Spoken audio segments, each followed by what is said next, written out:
Então, minhas irmãs, meus irmãos, que Jesus nos abençoe, nos envolva na sua paz. Vamos começar nossa reunião hoje? Então, no Evangelho, eu vou ler o Evangelho, depois eu vou pedir para a Ivone fazer a nossa oração, tá, Ivone? Pode ser? Posso sim, Márcia. Que bom. Então, nós estamos no capítulo 1 ainda.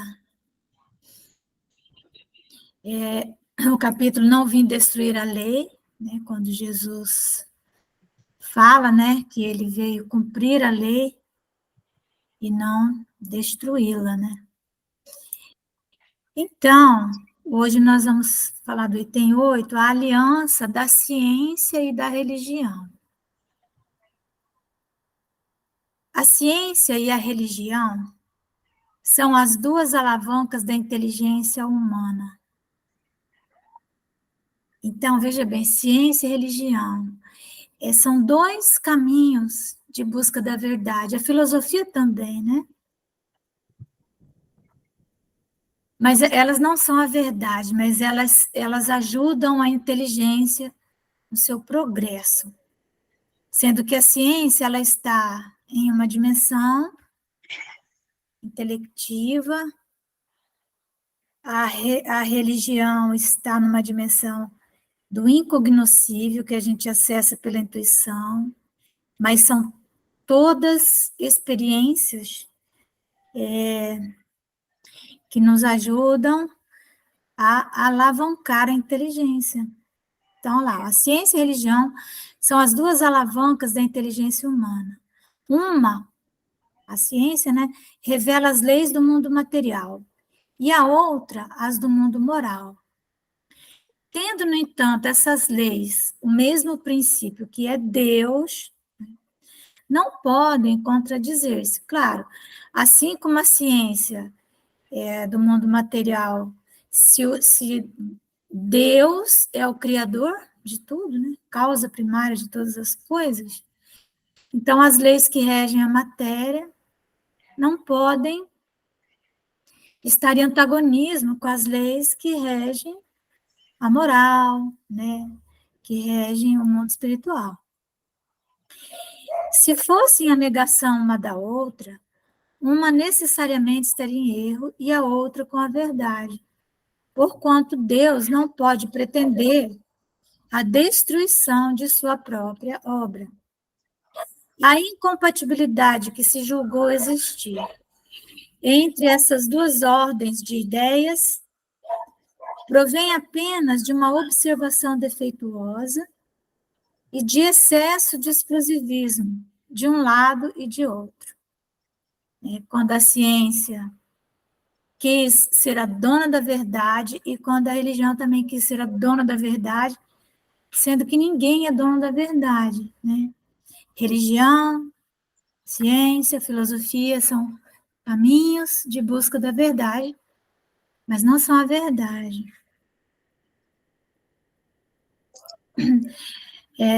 Daí um conflito que deu origem à incredulidade e à intolerância. Os que supunham na ciência o único caminho de busca da verdade e olhavam para a religião como uma coisa de pessoas de mentes mais frágeis, né? Então passaram a não crer, até porque a religião, nos últimos 2000 anos, ela serviu muito ao poder e ela se tornou muito materialista também. Né? Então, a religião, ela desceu da sua dimensão, do incognoscível, desceu para a dimensão da matéria, do mundo material, né?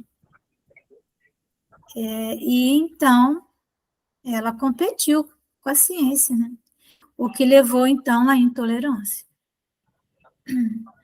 Aí continua, né, nossos amigos, são chegados os tempos em que os ensinamentos do Cristo têm de ser completados, em que o véu intencionalmente lançado sobre algumas partes desse ensino tem de ser levantado, em que a ciência, deixando de ser exclusivamente materialista, tem de levar em conta o elemento espiritual, e em que a religião, deixando de ignorar as leis orgânicas e imutáveis da matéria, como duas forças que são, apoiando-se uma na outra e marchando combinadas, se prestarão mútuo concurso.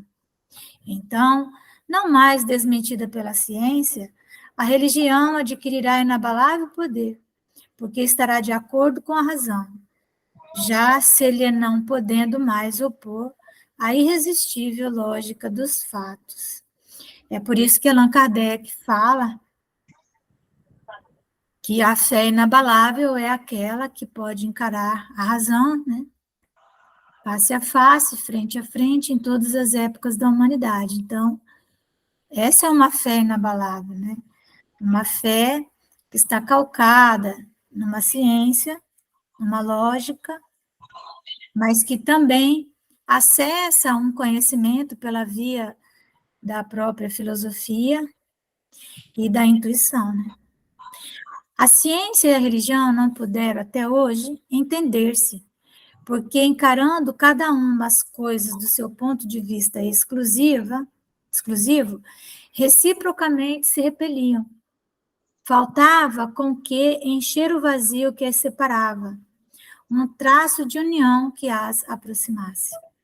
Esse traço de união está no conhecimento das leis que regem o universo espiritual e suas relações com o mundo corpóreo.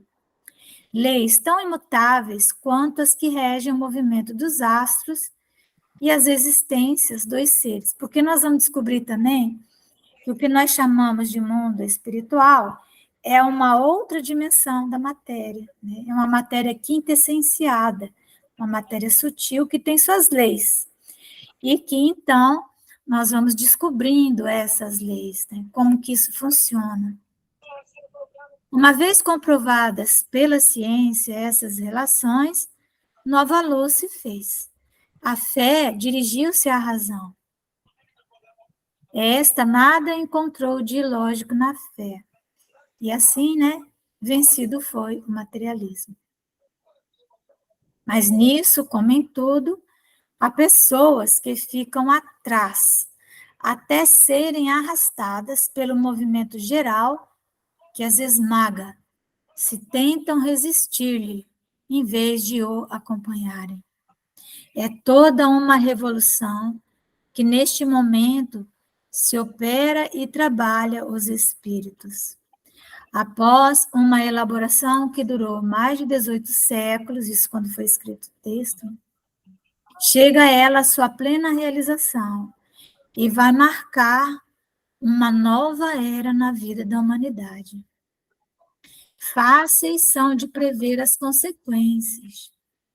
Acarretará para as relações sociais inevitáveis modificações, às quais ninguém terá força para se opor, porque elas estão nos desígnios de Deus e derivam da lei do progresso, que é a lei de Deus.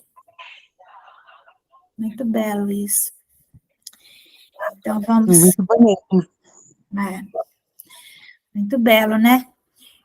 Nós estamos vivendo esse momento em que a ciência começa a desvendar essa realidade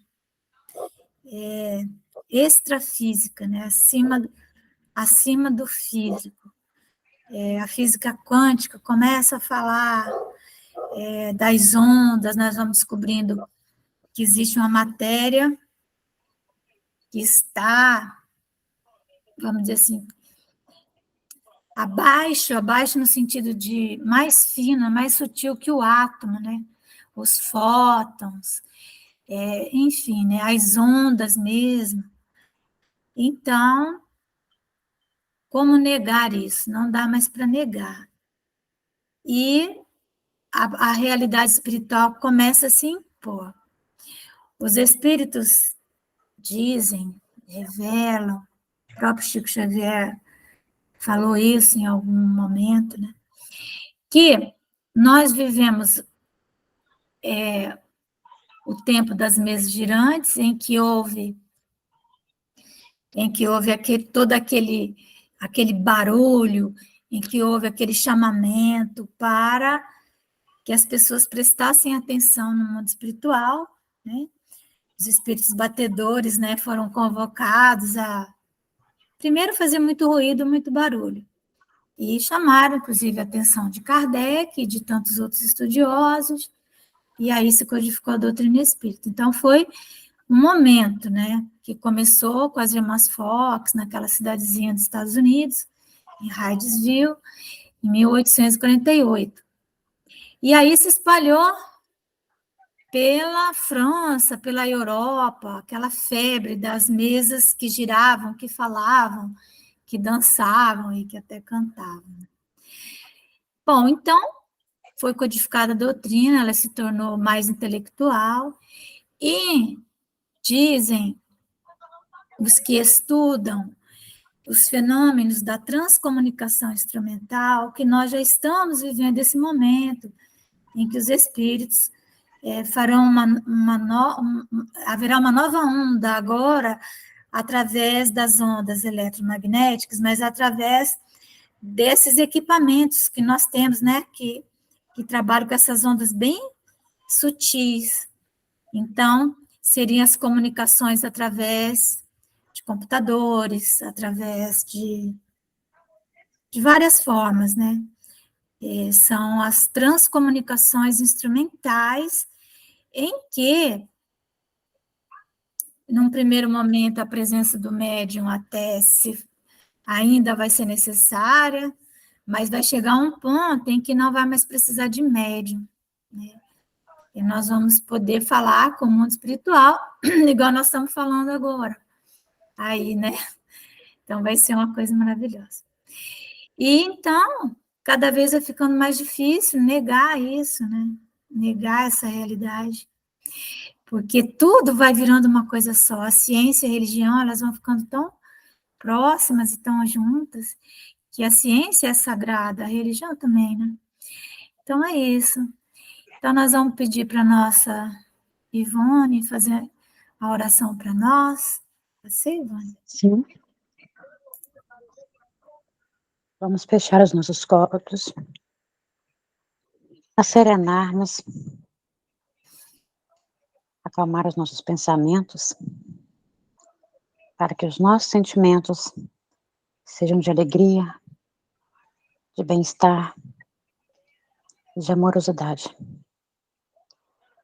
Querido Mestre Jesus, agradeço a oportunidade desse dia, de mais um dia, Senhor, diante das suas leis inimutáveis.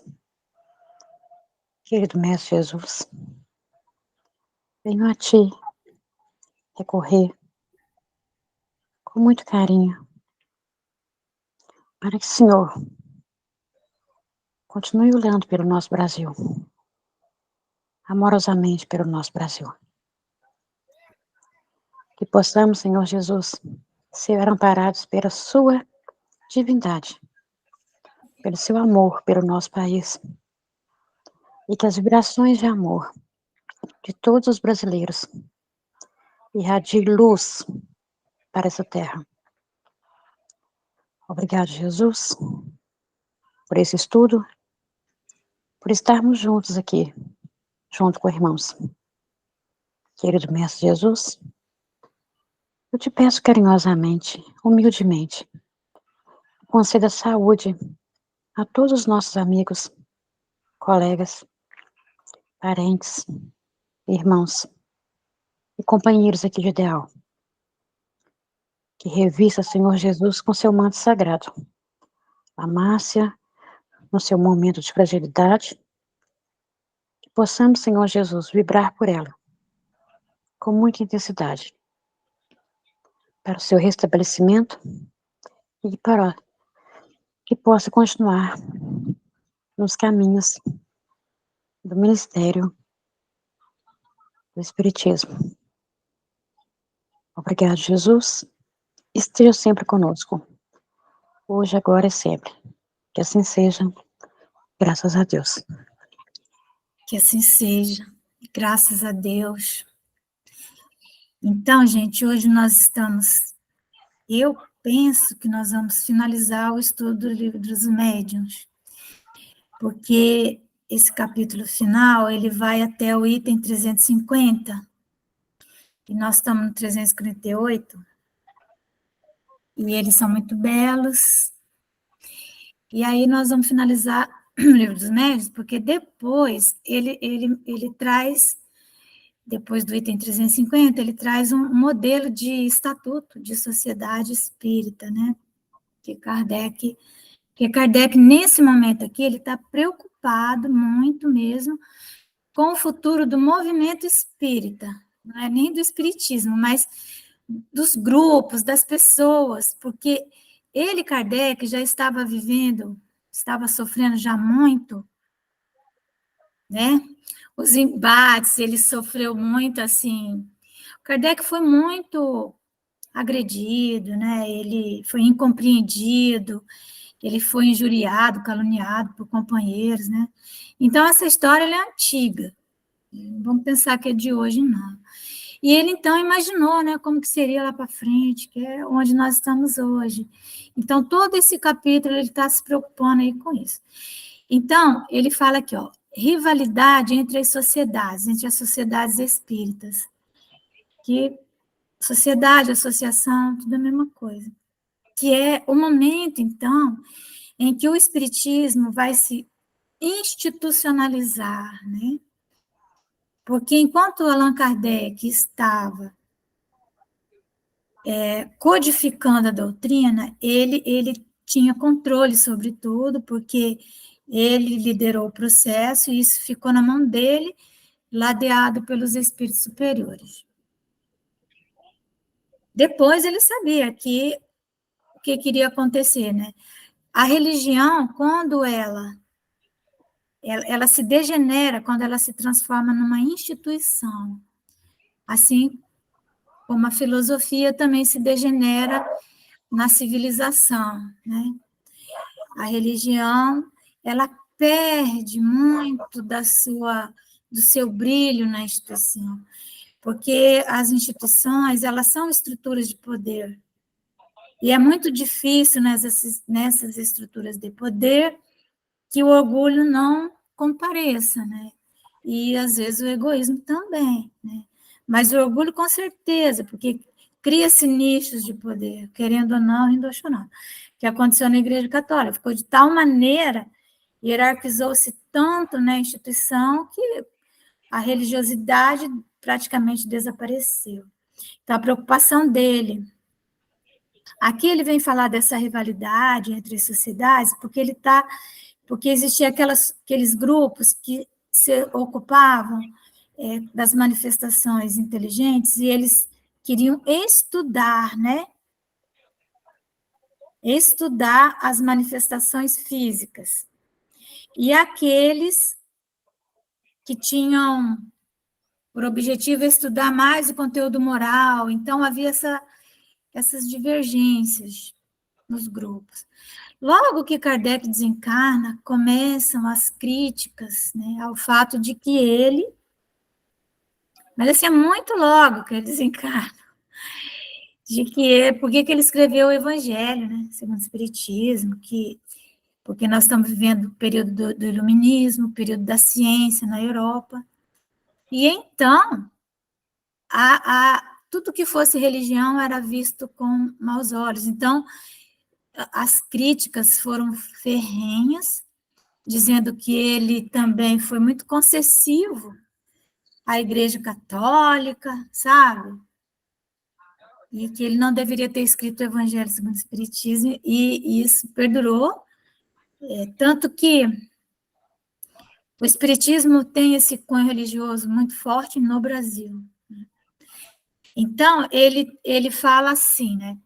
Os grupos que se ocupam exclusivamente com as manifestações inteligentes E os que se entregam ao estudo das manifestações físicas têm cada um a sua missão. Então, ele está dizendo que, né, aqueles que estão mais... porque nesse período, nesse tempo ainda, era um tempo de muita investigação ainda, né? Muita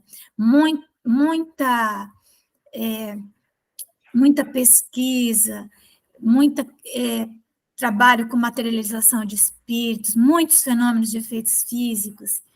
Então, havia essas divergências, né? Então, aí Kardec fala assim, ó, nem uns, nem outros se achariam possuídos do verdadeiro espírito do espiritismo, desde que não se olhassem com bons olhos. Então, ele está dizendo que se começar uma briga, porque um é mais voltado para esse lado, outro é mais voltado para o outro, como é que é, né? Cadê o espiritismo?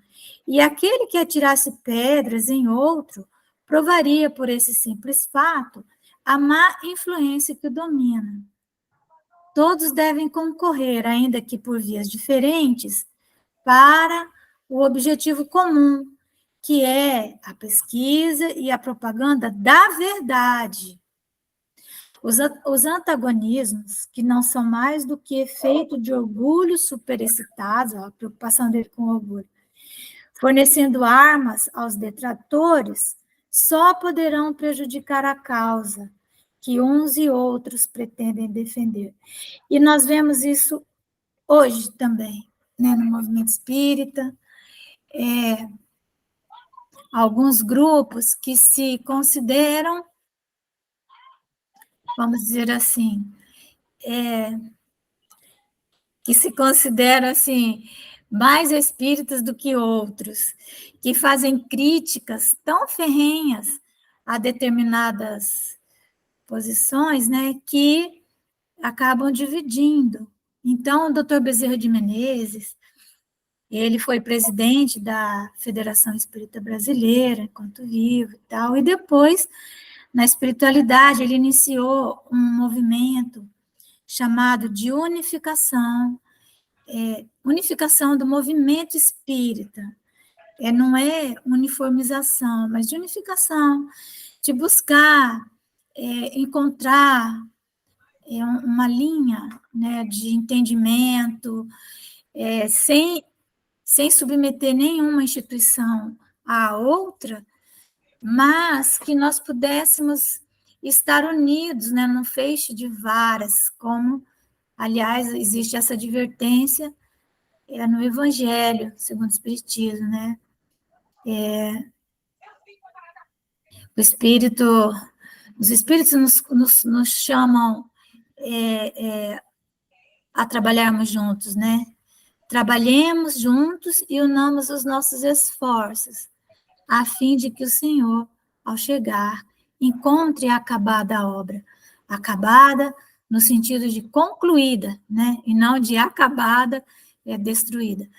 E sempre que alguém venha com ideias que acabem por dividir, então nós temos que pensar que isso não é cristão, né? E que nós temos que estudar o Espiritismo na sua essência, nas suas obras básicas, para que nós possamos ter uma linguagem comum, né? Se nós começarmos a dar mais força a obras que são subsidiárias, que são estudos de caso, a espíritos, né, e não as obras básicas. Deixa eu só ver uma coisinha aqui, peraí. Deixa eu fechar aqui. O que nós vamos, então, o que vai acontecer, né? Nós vamos perder essa unidade, essa unificação.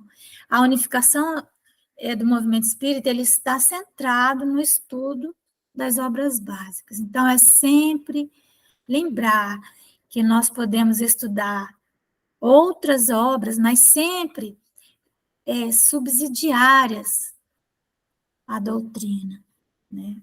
Vejamos Emmanuel, né? Emmanuel, ele escreveu o Consolador, que é também um livro de perguntas e respostas, e Não tem problema nenhum que ele tivesse feito isso. O próprio Kardec fala aqui em Livro dos Médiuns, um pouco antes, que é interessante que se façam perguntas a espíritos nobres, que daí seriam esses grupos de pesquisa. Então, como o Chico era um médium seguro, e muitas coisas aqueles grupos ali de Uberaba queriam saber, eles então se reuniam, formulavam essas questões, vários cientistas mesmo brasileiros, e submetiam ao Emmanuel. E o Emmanuel, então, foi respondendo, e depois isso se transformou no livro O Consolador. No entanto, o Emmanuel não criou o emanuelismo. Ele sabe qual é o lugar dele, né? Então, tanto que ele fala o tempo todo, né, que ele está alinhado com Allan Kardec, ele não criou o emanuelismo. A dona Joana de Anjos também não, ela pegou, vamos dizer assim, um vórtice, um vórtice do conhecimento, que é mais o autoconhecimento. Mas tudo isso nós precisamos estar, nós temos que ter uma convergência, que são as obras básicas, senão nós vamos nos perder. Nós vamos nos perder em reflexões infindáveis, sem fim, e não vamos chegar a lugar nenhum. 349. Estas últimas reflexões se aplicam igualmente a todos os grupos que, porventura, diverjam sobre alguns pontos da doutrina. Conforme dissemos no capítulo das contradições, essas divergências, as mais das vezes, apenas versam sobre acessórios, não raro mesmo sobre simples palavras. Fora, portanto, pueril constituir em bando à parte alguns por não pensarem todos do mesmo modo. Pior ainda do que isso seria os se tornarem ciosos uns dos outros, os diferentes grupos ou associações da mesma cidade. Claro, aqui ele está falando de cidade, porque ali, 1857, era tudo muito pequeno, a França pequena, era aqueles burgos mesmo, né? Tudo muito pequenininho. Compreende-se o ciúme, olha como Kardec está preocupado, gente, com o que acontece hoje. Gente, hoje o pessoal briga dentro do centro espírita por causa de uma panela. Por causa de uma panela, por causa de uma colher. Acredite. Por causa de uma linha de briga por causa de qualquer coisa. Meu Deus do céu. Compreende-se o ciúme entre pessoas que fazem concorrência umas às outras e podem ocasionar recíprocos prejuízos materiais. Não havendo, porém, especulação, o ciúme só traduz mesquinha rivalidade de amor próprio. Ou seja, como ninguém aqui está, vamos dizer assim, não tem prejuízo material, não tem relação conjugal aqui, que ciúme é esse? Senão o amor próprio, o amor por si mesmo. O ciúme do meu espaço, o ciúme do meu trabalho, que sou eu que falo, porque o passe magnético tem que ser dado assim, não pode ser dado assado, porque fulano recebe preto velho, e onde é que já se viu isso? Isso é coisa de Umbanda, e aí vai. Começa, né? Esse tipo de coisa. Quando tudo isso poderia tranquilamente ser ajustado com o estudo do Espiritismo. Só estudar. Quando você estuda, pronto, todo mundo se entende, né? Mas quando cada um quer ter a sua verdade, começa a colocar regras. Olha, agora a reunião mediúnica vai ser desse jeito, agora vai ser desse jeito, agora é 3 médium e 1 dialogador, agora é 1 médium, 1 dialogador, não sei o que. Começa, tudo bem, não tem problema você organizar. Você só não pode dizer que se não for desse jeito, não serve. Porque a mediunidade não se submete a ninguém. A mediunidade ela é uma função, igual ver, né? Você olha, você aprendeu a ler, você vê uma palavra, você lê, você está lendo, não tem como. Como, em definitiva, não há sociedade que possa reunir em seu seio todos os adeptos, as que se achem animadas do desejo sincero de propagar a verdade, que se proponham a um fim unicamente moral, devem assistir com prazer à multiplicação dos grupos, e se alguma concorrência haja de entre eles existir, outra não deverá ser senão a de fazer cada um maior soma de bem. Então, aqui em Rondônia, na época em que eu presidia a Federação Espírita, eu presidi por 15 anos, então nós tínhamos os grupos de estudo sistematizado da doutrina espírita, né?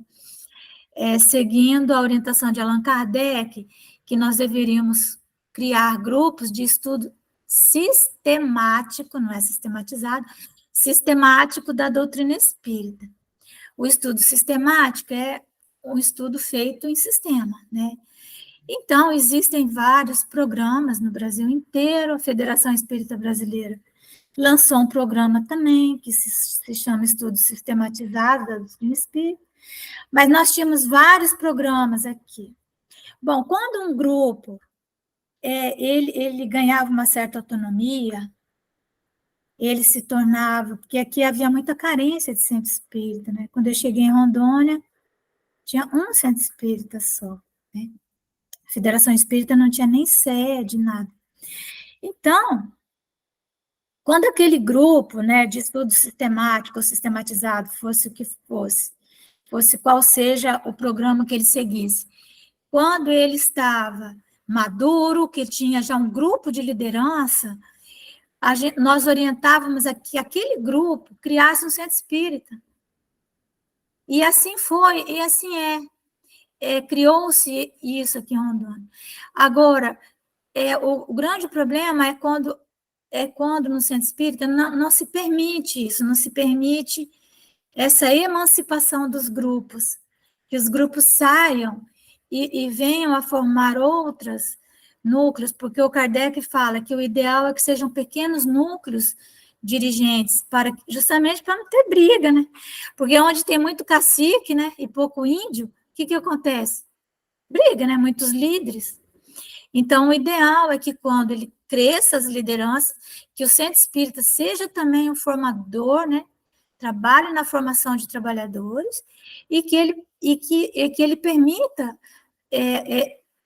essa divisão, que é uma divisão boa nesse caso, né? É algo bom.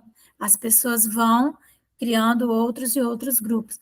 Mas o que nós vemos muitas vezes é um ciúme.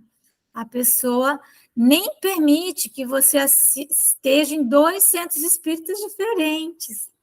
Que você vá em um centro espírita e vá no outro também, não pode. Se você assiste palestra lá, não pode ter mediúnica aqui. É aquela confusão humana, né? Mas isso está errado. Não está certo, não, gente. Bom, então ele diz assim, ó, que se você está realmente ali desejando a propagação das ideias, você tem que assistir com prazer a multiplicação dos grupos. Eu estou lendo isso em O Livro dos Médiuns, tá? E se alguma concorrência que deva ser aquela, cada um fazer melhor, cada um fazer mais bem, né? As que pretendam estar exclusivamente com a verdade terão que o provar tomando por divisa. Olha o que o Kardec fala: amor e caridade, que é a de todo verdadeiro espírito. Quererão prevalecer-se da superioridade dos espíritos que as assistam? Provem-no pela superioridade dos ensinos que recebam e pela aplicação que façam deles a si mesmas. Esse é o critério infalível para se distinguirem as que estejam no melhor caminho. Alguns espíritos, mais presunçosos do que lógicos, tentam, por vezes, impor sistemas singulares e impraticáveis, à sombra de nomes veneráveis com que se adornam. Isso acontece muito, e eu já testemunhei, né? E o que mais preocupa é quando esses espíritos, normalmente, eles vêm mexendo pontos nevrálgicos. Por exemplo, na questão da caridade, né? Então, eles trazem sistemas, coisas, e aí, quando nós percebemos que é um tipo de espiritismo muito intelectual, muito reflexivo e pouco dinâmico, tem algo errado aí, porque é isso que eles querem. Eles não vão agora, esses espíritos que se miscuem ali no meio, eles não, para criar divisões, eles não vão falar mal de Jesus, não vão falar mal de Deus de jeito nenhum. Pelo contrário, eles vão dizer que agora eles têm uma coisa melhor, para nós nos tornarmos melhor ainda. E, enfim, e acabam, quando nós vemos, normalmente eles atuam no tempo, tiram o tempo dos trabalhadores, com estudos repetitivos que nunca têm fim, e principalmente do trabalho no bem. O bom senso acaba sempre por fazer justiça a essas utopias, mas enquanto isso não se dá, podem elas semear a dúvida e a incerteza entre os adeptos. Daí, não raro, uma causa de dissentimentos passageiros. Lembrando que algumas ordens da Igreja Católica reencarnaram nesse tempo dentro do movimento espírita, assim como fariseus também. Então, nós temos fariseus e temos ordens religiosas muito voltadas para o intelecto, né? São os pregadores. Então, temos que ter muito cuidado com aquelas pessoas que gostam muito de pregar, né? Os pregadores. Eles pregam muito, mas aí você pergunta, cadê os filhos do Calvário? Eles não sabem onde estão, né? Cadê o chão? Porque nós temos que ter chão. Nós vamos pregar, lógico. Mas pregar para quem? Né? Se você não pode transformar um grupo eternamente ali submisso, que ele nunca se alavanca, um grupo que ele nunca adquire a madureza, né? Que ele não se emancipe jamais. Faz 25 anos que nós estamos juntos nesse grupo. Tá, e daí? 25 anos. Quantos centros espíritos eles criaram a partir desses 25 anos? Nenhum, tá errado. Pode ter certeza. A gente continua aqui estudando pelo nosso próprio aprimoramento. Então, isso não é correto. Além dos meios que temos indicado de as apreciar, outro critério há que lhes dá a medida exata do valor, o número dos partidários que tais sistemas recrutam. A razão diz, de todos os sistemas, aquele que encontra maior acolhimento nas massas deve estar mais próximo da verdade do que os que são repelidos pela maioria e vêm abrir claros, né, espaços nas suas fileiras. Tende, pois, como certo que, quando os espíritos se negam a discutir seus próprios ensinos, é que bem reconhece a fraqueza destes. Então, é muito fácil de você perceber quando você questiona algo e a pessoa, não, isso aí, ela responde assim, quem tem olhos de ver, que veja, né? Porque vocês não têm olhos de ver, por isso que não estão vendo, vocês são cegos. Então, é uma arrogância, né? Aí você tem que ver se esse movimento cresceu ou se ele está restrito àquele grupo. Então, agora é o último item, gente, é o item 350 de O Livro dos Médiuns. Gravem esse texto, porque ele é belíssimo, muito belo. O último item de O Livro dos Médiuns, então, é a última recomendação do Kardec. Olha que lindo, ele é muito lindo.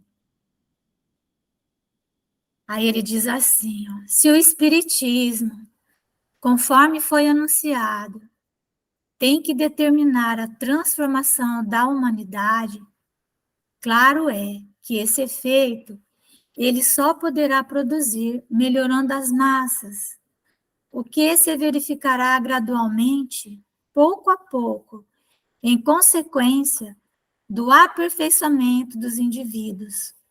Claro, né? Que importa crer na existência dos espíritos, se essa crença não faz que aquele que a tem se torne melhor, mais benigno e indulgente para com seus semelhantes, mais humilde e paciente na adversidade? De que serve ao avarento ser espírita se continua avarento, né? Então, aquele espírita que é cheio do dinheiro e, assim, tem uma dificuldade enorme de botar a mão no bolso, né? Aliás, diz que a maioria dos espíritas parece que tem, né, um bicho no bolso, né? Um escorpião no bolso, não põe a mão no bolso de jeito nenhum. Não é? Eu acho incrível, às vezes você vai fazer algum evento para arrecadar recurso, aí as espíritas, alguma coisa assim. Aí você vai vender, né, aquilo, aí a pessoa não compra, é uma dificuldade, sabe? Aí compra um só, aí vai fazer uma doação, doa R$10, 20, quando doa R$50, meu Deus do céu. E aí, só que aí ele vai na pizzaria, né, lá do mundo, e gasta uma fortuna. E aí tá tudo bem. Né? Então, isso é uma forma de avareza, sabe? De que serve ao avarento ser espírito se ele continua avarento? Ao orgulhoso se conserva cheio de si. Não é?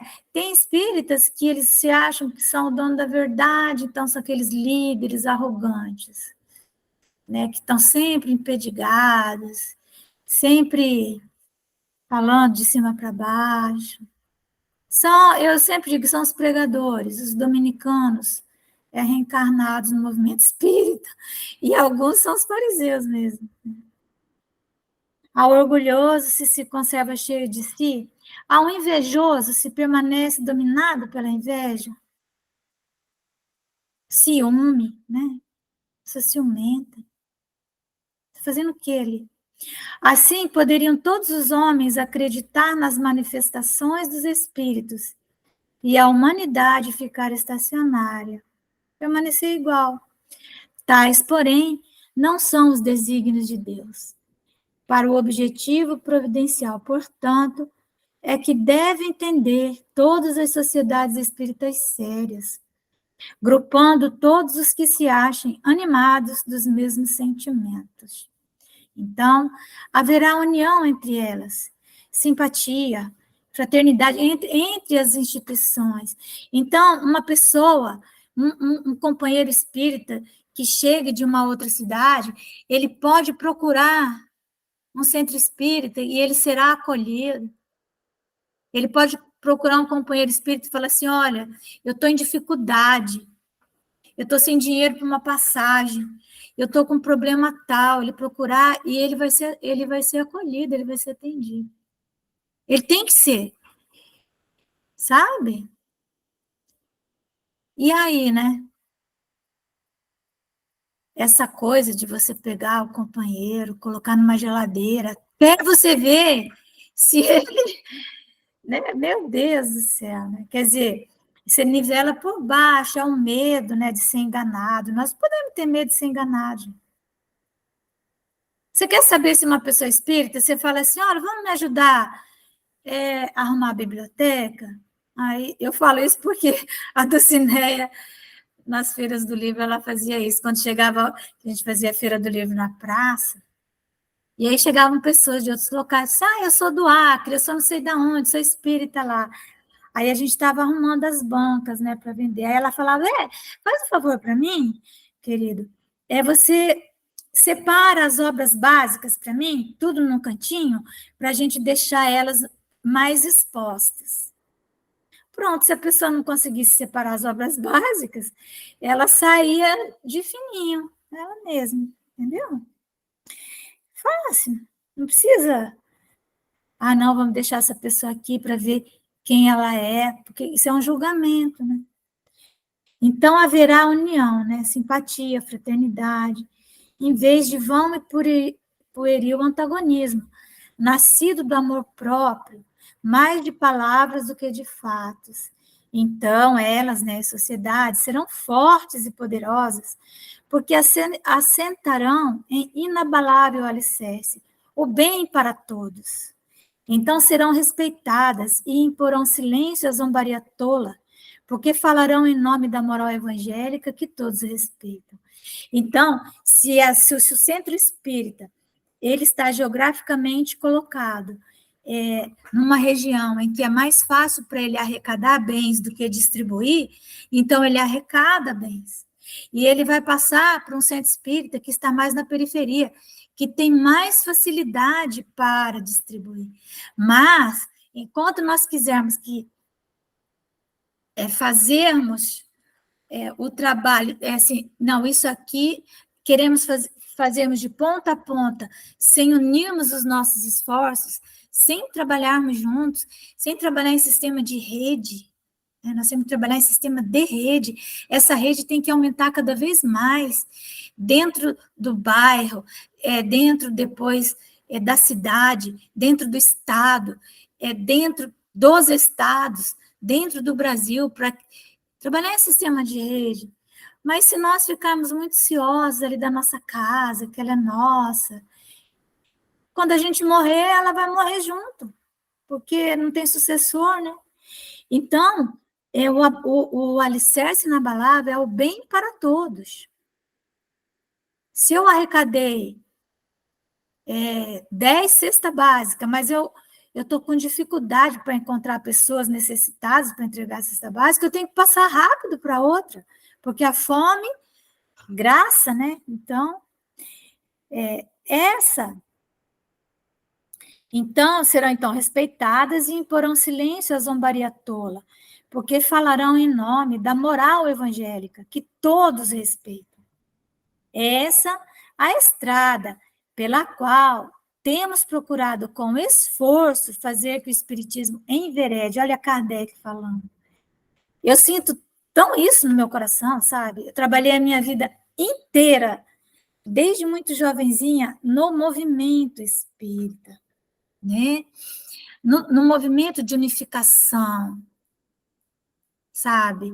Para que nós criássemos essas redes. Ô, mãe, Oi. eu sinto falta da feira de livros. Lembra que a gente fazia aqui, reorganizava em Porto Velho, lá na pracinha? Até a Alice um dia desses comentou, mãe, a gente nunca mais fez a feira do livro. A gente podia até implantar isso de novo e levar para o interior também, né? No interior, então, esse é um trabalho da federação, né? Da Federação Espírita. O que ocorre? No interior, o pessoal tem feito feira do livro, e aqui em Porto Velho, depois da pandemia, realmente ocorreu isso. Eu até já falei com a Dulce, para nós unirmos os centros espíritas ali da Zona Leste, que nós temos o que nos une ali na Zona Leste, qual é o foco, né, dos centros espíritas da Zona Leste de Porto Velho, é a assistência social, né, esse trabalho. Então, são vários centros espíritas ali. Então, que nós unamos para nós fazermos, então, feiras, né, já que a federação está com essa dificuldade. E você tem razão, é muito necessário, porque a Feira do Livro ela é feita em praça pública. Ela é feita em praça pública para quem nunca, o objetivo é para quem nunca ouviu falar no Espiritismo. Né? Então, é isso. A gente fazia muito aqui em Jaru. Muito? Fazia na praça, na frente da associação. E esse ano a Sandra fez, na frente da casa dela. O pessoal está começando. Ela tem uma calçadona, né? Ela fez uma barraca. E eu ainda fui lá uma vez, na Feira do Livro. A Feira do Livro tem que ser numa barraca, tem que ser no local de trânsito de pessoas, né? Porque a gente fez, hein, Márcia? A gente fez durante anos aqui debaixo de uma árvore.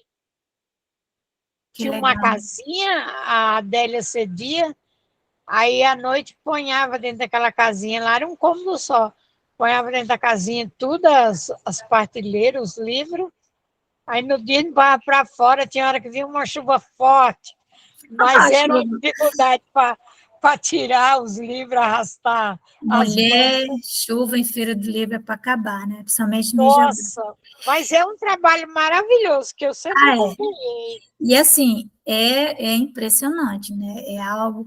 E eu me lembro, né? Logo que eu cheguei em Porto Velho, eu cheguei em 1980, né? Aí a federação, ela não tinha sede nem nada, ela usava uma salinha do único centro espírita que existia no estado de Rondônia, né? Que é o Bezerra. E a Federação Espírita Brasileira, ela doou assim uma infinidade de obras básicas, porque recém tinha sido criada a Federação Espírita de Rondônia, né? Então, todas as obras básicas nós tínhamos em quantidade. E aí, aos domingos, e nós éramos o quê? 5 pessoas. O grupo era de 5 pessoas, acredita? Eu saí do movimento espírita lá em Londrina, imenso, né? E vim parar aqui em Rondônia, tinha um centro espírita e 5 pessoinhas. Aí nós Mas você íamos sabe ali. que nesses trabalhos tem sempre mesmo aquelas pessoas que todo ano vai, tem umas que passa lá para comprar um livro ou passa fazer uma visita, mas passa, não fica. Exato. E aí, o que nós fazíamos? Nós pegávamos, a gente estendia um lençol assim e colocava no chão, sabe? Na praça. Isso lá atrás, né? Aí depois, as Aqui já feiras do foi livro. feito assim também. As feiras do livro, elas começaram a ser mais organizadas. Então, aí foi quando apareceu o grupo, né, que do interior do estado de São Paulo, que ajudava a promover as feiras e todo esse movimento. E a gente sempre ali, né? Então, é uma barraca, a gente sempre emprestava a barraca do Exército, eles emprestavam para nós. E ficávamos uma semana, é uma semana certinho que você fica. Você vai expor 300 títulos no máximo, né? E só livros seguros, assim, né? Todas as obras básicas e assim vai. Então, você tem razão, Júlio. Vamos fazer uma feira, vamos planejar. O pessoal da Sociedade Espírita Caminho, Verdade e Vida fez uma feira o ano passado, numa pracinha perto do Centro Espírita. Então, estou lendo aqui agora, essa é a estrada pela qual temos procurado, com esforço, fazer que o Espiritismo enverede. A bandeira, tadinho do Kardec, me dá uma dó, a bandeira que desfraldamos bem alto é a do Espiritismo cristão e humanitário, em torno da qual já temos a ventura de ver, em todas as partes do globo, congregados tantos homens, por compreenderem que aí é que está a âncora da salvação, a salvaguarda da ordem pública, o sinal de uma era nova para a humanidade. É daqui que sai aquela frase, Espiritismo, uma era nova para a humanidade, né? Que é esse projeto, né? Começa pelo começo, né? Estudar o Espiritismo sempre pelas obras básicas. Convidamos, pois, todas as sociedades espíritas a colaborar nessa grande obra. Então, são todas, que de um extremo ao outro do mundo, elas se estendam fraternalmente as mãos, e eis que terão colhido o mal em inextricáveis malhas. Então, essa é a última frase do Livro dos Médiuns. Então, olha, às vezes, eu sinto, assim, que eu sou, assim, até meio, assim, como é que eu vou dizer? Você tem que passar óleo de peroba no rosto, né? Fingir que não está entendendo muita coisa.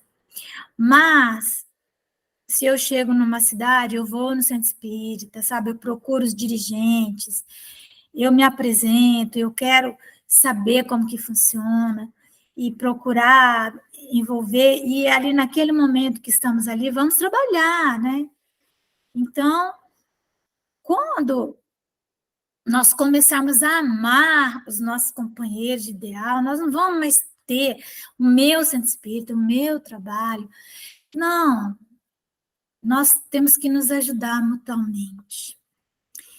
Então, nós terminamos o livro dos médiuns, e o que é que nós vamos fazer agora, né? Nós não vamos, evidentemente, ler um regulamento de uma sociedade, um estatuto, né? Mas quem quiser, tá lá, é o capítulo 30 do livro dos médiuns, é Regulamento da Sociedade Parisiense de Estudos Espíritas. Ela foi fundada em 1º de abril de 1858. Então, lembre-se, né? O livro dos Espíritos já estava codificado, aquilo que eu falei. Kardec só institucionalizou o espiritismo, né, depois que já tinha a doutrina ali segura, né? Então, ele cria essa sociedade. Mas sempre lembrando, uma religião institucionalizada, ela vai degenerando. Então, nós temos que ter sempre esse cuidado, né? Então, é isso, nós vamos... E aí, bom, aí nós terminamos o livro dos médios, e aí na nossa próxima sexta-feira, nós vamos começar de novo, porque nós somos assim, né? A gente vai e volta, tá? E aí eu vou pedir para a Malvina fazer nossa oração. Pode ser, Malvina? Sua maravilhosa. Pode ser. Sua linda. Como diz, estamos juntas. Estamos juntos. Quando eu fizer a feira aqui, que eu vou fazer, eu, a Júlia, Dulcinéia, o Centro Espírita da Zona Leste, aí eu vou trazer a Malvina. Você vai ficar aqui uma semana na minha casa, tá? Para nós fazer a feira. Mesmo? Então tá, Vamos amiga. deixar na mão de Deus. Se estiver preparado, eu vou. Né, amiga? Isso. Então, faz a nossa oração. Nesse instante, vamos agradecer a Jesus por mais um dia vivido, por mais um estudo, um aprendizado em nossas vidas. Abençoa, Senhor, meu lar, o lar dos meus amigos e também daqueles que não puderam estar conosco. Que a tua paz, tua luz, Jesus, seja conosco. Te peço nesse instante, Senhor, por todos aqueles que desencarnaram, que eles possam receber a tua luz e a tua paz, que sejam socorridos, levados para os hospitais de tratamento, escolas de ensinamento, que todos possam evoluir. Jesus, te peço pelas crianças, pelos idosos dos orfanatos, os idosos dos lares dos idosos, as crianças dos orfanatos, que possam ser bem cuidadas, bem recebidas pelas pessoas que lá estão e que cuidam deles. Mestre Jesus, peço também por todos aqueles nossos irmãos lá do Rio Grande do Sul, Santa Catarina, o desastre do ciclone que passou por eles e abalou muitas pessoas, carregou casas, carregaram pessoas, até hoje ainda está sendo procuradas pessoas. Jesus, ilumine aquelas cidades, derrama tuas bênçãos para que um possa socorrer o outro, com muito amor, com muito carinho, Jesus. Abençoe a todos, que mesmo com dificuldade, um esteja do lado do outro, acolhendo. Que os nossos governantes também possam ajudar essas famílias desabrigadas. Jesus, obrigada pelo dia de hoje e por tudo que nos destes. Que a tua paz, a tua luz, a tua misericórdia, Jesus, seja com todos nós. Esteja conosco, Senhor, nos iluminando, nos acompanhando, hoje, agora, por todo sempre, que assim seja. Que assim seja, graças a Deus. Obrigada.